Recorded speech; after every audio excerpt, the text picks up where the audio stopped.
Breaking news: US SEC deems 1.7 billion Telegram offering illegal. Orders halt. Bulls and bears still fighting for level of $8,700.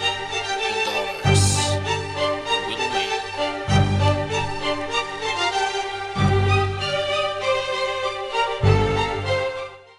Welcome back, ladies and gentlemen. I hope you enjoyed that intro, and now let's get into that topic. So, the United States of Securities and Exchange Commission (SEC) has announced that the Telegram and the forthcoming JRM token constitute an unregistered digital token offering, or the ICO. So, the allegations against the Telegram are that the full complaint alleges that Telegram and Tone did not register their sales of JRM tokens, which the SEC considers securities. So, by the way, for those who don't know what securities are, I'm going to be as short as possible with the explanation, so listen up. Basically, meaning of securities is when coins or tokens fulfill rules to be securities, which means that they will be secured and regulated by the USA laws, and automatically they're considered as tokens or coins, which represents pretty much as an investment and literally like a stocks. So when you are buying, for example, an XRP, which is security by the USA laws, unfortunately for them, you just on one way bought the shares of a Ripple company, while on other side you have utility tokens, and they are tokens or coins that are used on platforms or those blockchains, for example Bitcoin, Ethereum, BAT token. So they are not considered as securities because they have purpose to serve on some platforms. If you don't understand on that way, I can tell you like this: if you go to Disneyland, for example, and if Disneyland has its own Disney money or whatever, which you can get with buying it with real dollars, right? Those Disney dollars one can use only in Disneyland and not or in some other parks or companies or whatever. So yeah, I hope I made this clear. So let's just continue. So because the Securities Act of 1933 requires that all securities be registered with the SEC, the agency considered the sales of GRM tokens unlawful. So according to Stefan Avakian, the co-director of the SEC's Division of Enforcement, our emergency action today is intended to prevent Telegram from flooding the US markets with digital tokens that we allege were unlawfully sold. And just think about this, guys, it's $1.7 billion worth tokens. Oh my god, what the hell are those guys thinking and doing? Hold it, listen, man. All right, now, what are you doing? So why is this bad? Because as you can see, guys, we have a real problem in cryptocurrency space, because many platforms and many companies, million and billion worth companies, are trying to just print their own money. As you can see here, the Telegram has around 200 million users, and they just wanted to print the 1.7 billion worth token and just put it on the market, and the SEC paused their situation there, and we're going to see what is going to happen in the future, and if the Telegram is actually going to go through the regulations in order to consider of deploying those tokens on the market. And they will have struggles with the SEC and with the regulations, because everybody knows how difficult that is actually to be registered and regulated under those circumstances, as also Libra. And as we can see on the Libra is going to have pretty much big trouble, because as you can see there are some topics like Visa, eBay, Stripe and MasterCard abandoned Facebook's Libra project. Founder of alternative to Facebook's Libra exaggerates partnerships. Facebook sued for trademark infringement over Libra logo design. Zuckerberg to testify before Congress regarding Libra stablecoin, and so on and so on. As you can see, the Libra has pretty much big trouble here, and the Ripple CEO, Facebook's Libra, will not launch before 2023, and I think he is right, and it's actually questionable if they are going to launch in the 2023 anyway. God damn! Because as we can see here, they have a pretty much struggling with the regulators, and a partnership because of that do not want to have any kind of problems with the regulations, and they're just abandoning the project because it is a risk to support that kind of a project that has a wish to take a lot of volume and money from the banks and governments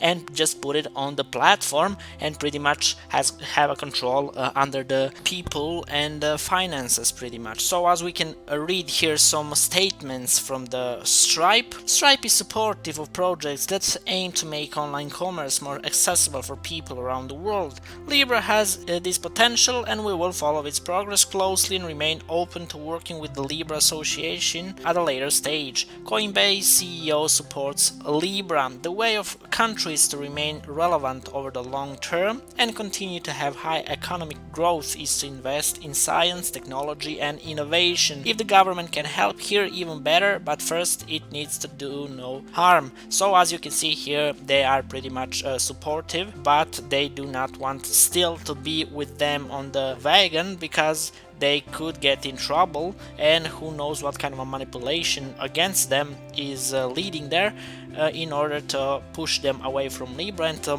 maybe, who knows, stop this project and shut it down. But this is not going to go easy, because we all know that at Facebook, when they determine something, they are going to do it. And on the other way, you have a government that if the government put the feet down, they probably could not do anything more than that. So considering that we do not have any more important news, we could jump on the Coinbase daily chart of the Bitcoin USD. As we can see here, we consolidate few months on this descending triangle. We managed to pop into this falling wedge actually, and now we are consolidating around $8,200. We managed to break this level of resistance, $8,200, because we were consolidating here for the past 2 weeks, and we didn't manage to go over the 20 exponential moving average, which is proved to be a very useful moving average in the Bitcoin chart in the past few years.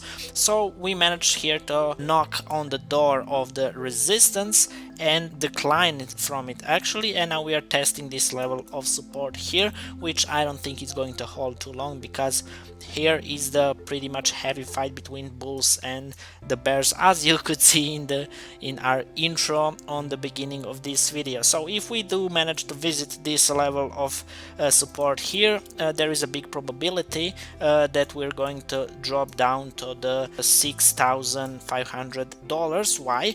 Because we didn't go below this level of support in the past 5 months. We just hit into this level of support all the time, and this is pretty much fourth or fifth time of hitting of this level of support, which means every time the price comes down to some kind of a level of support, it doesn't make it stronger, but it does make it pretty much weaker. And this fourth, fifth, or if we are lucky, sixth time, we're probably not going to make it to hold it, and we need to find the lower prices in order to find a new level of support and to establish like our position, where are we, and to see where we heading after that drop. Another scenario that could actually happen is, it is bullish scenario, but I do not think it's going to happen because of the low volume. But if some kind of way we manage to test this again and break over it, we need to establish the level of support where we had that descending triangle,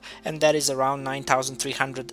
And here is going to be pretty much big fight in order to hold on this level, and after that we would need to hit all those levels and yeah, just take them down in order to see $5,000, because here we're going to have pretty much a lot of resistance on the way up. This is why it's much better to go lower of this support, because we did test it few times. So if we do not manage to test and break it down and consider finding some other support and yeah, like restart whole situation here, we probably could, who knows, go up, and maybe if we go down, then we could actually break it, because it's going to be fifth or sixth time of test, and it's going to go down and could lead to massive potential panic, and who knows where that could lead us. So I'm stick to the Alessio Rastani's theory, because I do like it, and it's probable and it's doable, because we could easily jump to this $6,000 and establish some kind of a support,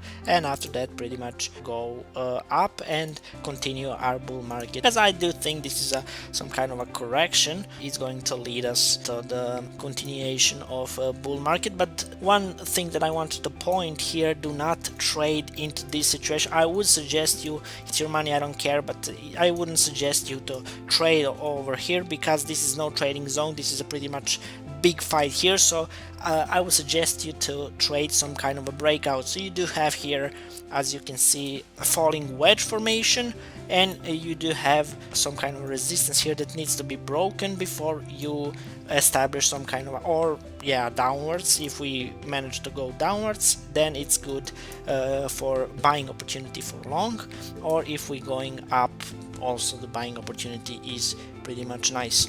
But if you are a long-term holder, then or hodler, then you can just, yeah, dollar cost averaging, just put the money aside, and like 20-25%. If it drops here, just buy it here. If it drops even more, buy it here. If it drops even more, and just, yeah, just do it like that, and you cannot get wrong with the dollar cost averaging for the long-term investment, because I'm doing that for the Bitcoin also. Now, I hope this helped, guys. I hope you learned something. So yeah, just trade safe, have your stop losses in order, and until the next episode, bye bye.